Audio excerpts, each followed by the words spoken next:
नमस्कार. कुंभ राशीच्या लोकांसाठी 2025 एप्रिल महिना, या महिन्यात या राशीवाल्यांच्या लोकांसाठी जे नशिबात लिहिलेलं आहे ते आज मी तुम्हाला सांगणार आहे.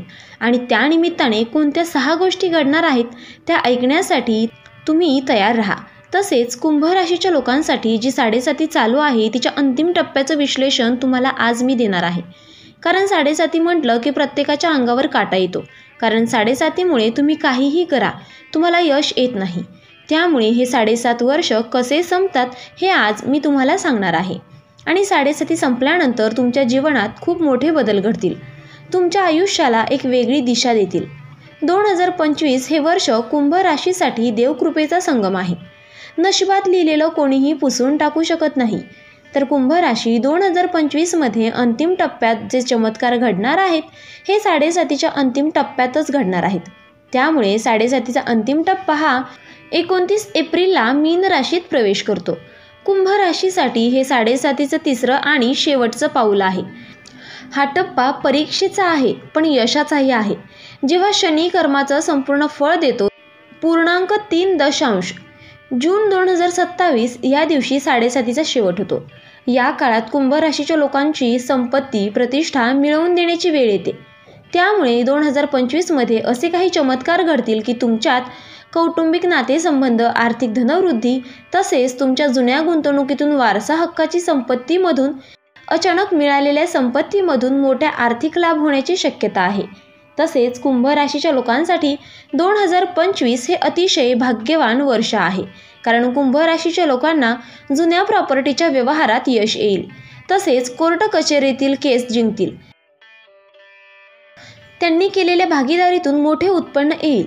यासाठी आपण काय काळजी घ्यायची आहे तर प्रथमतः आपण करणारे व्यवहार नीट कायदेशीररित्या तपासून पहा. पैशांचे व्यवहार जेणेकरून विश्वास न ठेवता करू नका. कारण तुम्ही कोणावर विश्वास ठेवला तरी विश्वासघात होण्याची शक्यता दाट आहे. तसेच दुसरी घटना आहे, नोकरीत तुम्हाला पदोन्नती मिळेल. तुम्ही सरकारी नोकरी करत असाल किंवा खाजगी करत असाल तरी तुम्हाला एप्रिल महिन्याच्या शेवटच्या टप्प्यात एक आनंदाची बातमी मिळेल.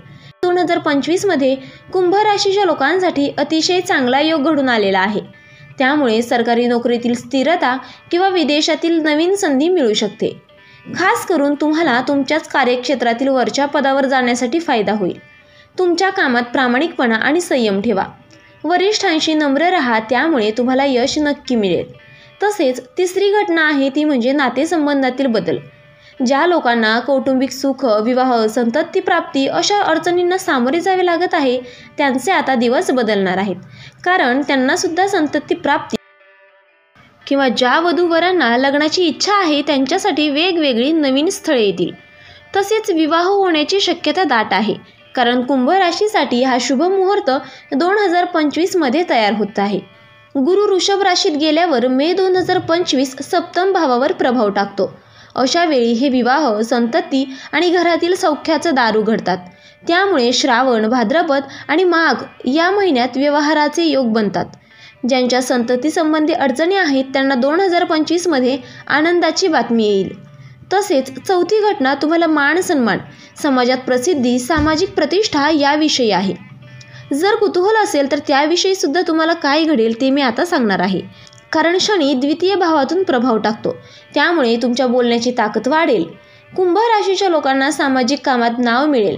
राजकारणात प्रवेशाची शक्यता असेल किंवा कोणी सार्वजनिक जीवनात यशस्वी होतात त्यांना सुद्धा यश मिळेल. ज्यांना लेखन, पत्रकारिता किंवा वक्तृत्व हे क्षेत्र आहे त्यांना प्रसिद्धी मिळेल. त्यांनी फक्त त्यांच्या वाणीवर संयम ठेवावा. चुकीचे बोलल्यास शनीचा दंड होईल. लोकांना मदत करा. समाजात, सामाजिक उपक्रमात सामील व्हा.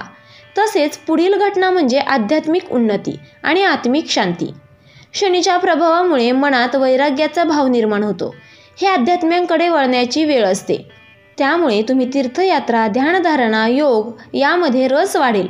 तसेच तुम्ही पंढरपूर, तुळजापूर असे तुमचे कुलदैवत आणि तुम्ही मानणाऱ्या देवांकडे तुमची यात्रा घडण्याचा योग आहे.